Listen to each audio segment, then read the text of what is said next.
Hello বন্ধুরা, welcome back to our channel. আশা করি তোমরা সবাই ভালো আছো।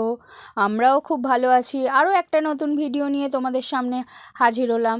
তো দেখলে এই কদিন ধরে তোমাদের ভিক্টোরিয়া মেমোরিয়ালের ভিডিও দিচ্ছিলাম। তো কোথাও বেড়াতে গেলে খাওয়া দাওয়া না করলে হয় বলো? খেতে তো হবে। জিনিস দেখার সাথে সাথে তো আগে পেট পূজাটা করতে হবে।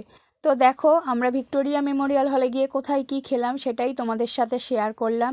তো ভিক্টোরিয়া মেমোরিয়াল হলের মধ্যেই যে ক্যান্টিন আছে, সত্যি কথা বলতে আমাদের সেটা জানা ছিল না। আমরা প্রায় মানে হল থেকে বেরিয়েই আসছিলাম। তো হঠাৎ দীপশা বলছে আমার খুব খিদে পেয়েছে। তো দীপসার খিদে পেয়েছে বলছে, তো তা বললাম ভিতরে কি একটাও ক্যান্টিন নেই? এবার কেউ ঠিক করে খোঁজ দিতে পারছে না যে ভিতরে আদৌ কোনো ক্যান্টিন আছে কি নেই। তো তারপরে অনেক খোঁজ খবর নিয়ে জানতে পারলাম যে ভিক্টোরিয়াল মেমোরিয়াল হলেরই ভিতরে একটা ক্যান্টিন আছে, একটাই ক্যান্টিন আছে, আর কিন্তু অন্য কোনো ক্যান্টিন নেই এখানে।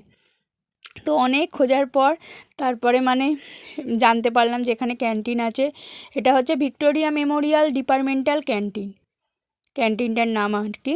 তো এখানে খাবার দাবার খুব রিজনেবল, আমরা মোটামুটি যা দেখেছি সব জায়গায় খাওয়া দাওয়া করে এখানে দাম খুব বেশি নয়। আর যে ভ্যারাইটিস খাবার পাবে সেরকম না, মোটামুটি পেট ভরার মতো ঠিকই আছে। তো আমরা অর্ডার করে নিয়েছিলাম দেখো এগ চাউমিন, এখানে চিকেন চাউমিন পাওয়া যায় না, তো এগ চাউমিনই অর্ডার করেছিলাম। তো এগ চাউমিন নিয়ে নিয়েছিলাম আর চা খেয়েছিলাম।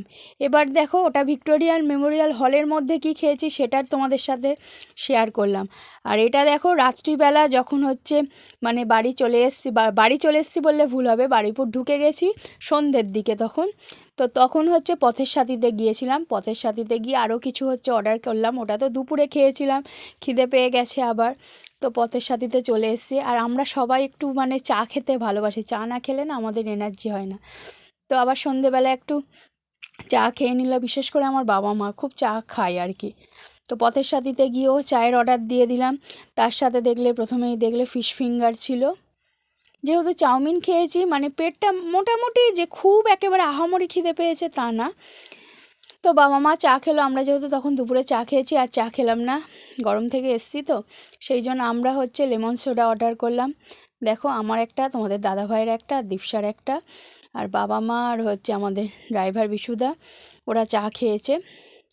তো তার সাথে ফিশ ফিঙ্গার খেয়েছে। তো আমি তোমাদের আগের ভিডিওগুলোতেই বলেছিলাম যে আমরা কোথাও গেলে ওই বসে একেবারে ডিনার করে আসবো, রেস্টুরেন্টে গিয়ে ওটা পছন্দ হয় না, তো খাবার দাবার কিনে আনি, এনে বাড়িতেই খাই। তো এখানে ওই চা, তোমার লেমন সোডা, এদিকে দেখলে ফিশ ফিঙ্গার অর্ডার দিয়েছিলাম। আর অর্ডার দেওয়া হয়েছিল চিকেন কাবাব, রেশমি কাবাব যেটা হয় চিকেন, সেই চিকেন রেশমি কাবাব। দেখো চিকেন রেশমি কাবাবও আমাদের চলে এসছে। তো সবাই মিলে আমরা চিকেন রেশমি কাবাবও খেয়ে নিলাম। চেয়েছিলাম চিকেন পকোড়া, কিন্তু বললো চিকেন পকোড়া টাইম লাগবে, আর সারাদিন ঘুরে সত্যি কথা বলতে কি এনার্জি আর লাগছিল না, তাই ওই রেশমি কাবাব নিয়েই চলে এলাম। আর বাড়িতে নিয়ে এসেছিলাম দেখো এই বিরিয়ানি, এটা রাতের একেবারে ডিনারের মটন বিরিয়ানি আনা হয়েছিল। এই দেখো মটন রয়েছে, মটনের পিসটা দেখো। তো বিজলিগিলের খাবার তো আমাদের খারাপ লাগে না, তোমরা যারা পুরনো বন্ধু জানোই। আর দীপসার জন্য দেখো চাউমিন নিয়ে এসেছিলাম, দীপসা জানো চাউমিন খেতে ভালোবাসে, ওর জন্য চাউমিন নিয়ে এসেছিলাম। তো যারা পুরনো বন্ধু তারা তো জানোই, আমরা বারুইপুরে বিজলিগিল থেকেই মোটামুটি খাবার দাবার কিনি বেশিরভাগই। বাইরে গেলে আলাদা ব্যাপার, বারুইপুরে থাকলে এখান থেকেই কিনে নিই। তো কি কি খেলাম সেটাও তোমাদের সাথে শেয়ার করলাম, সবই তোমাদের সাথে শেয়ার করি, এটাও করলাম। আর ছিল সাথে চিলি চিকেন। আশা করি ভিডিওটা তোমাদের ভালো লাগবে। যদি ভালো লাগে অবশ্যই চ্যানেলটাকে সাবস্ক্রাইব করো, লাইক শেয়ার কমেন্ট করো, আর এইভাবে সব সময় আমাদের পাশে থেকো। থ্যাংক ইউ সো মাচ ভিডিওটা দেখার জন্য।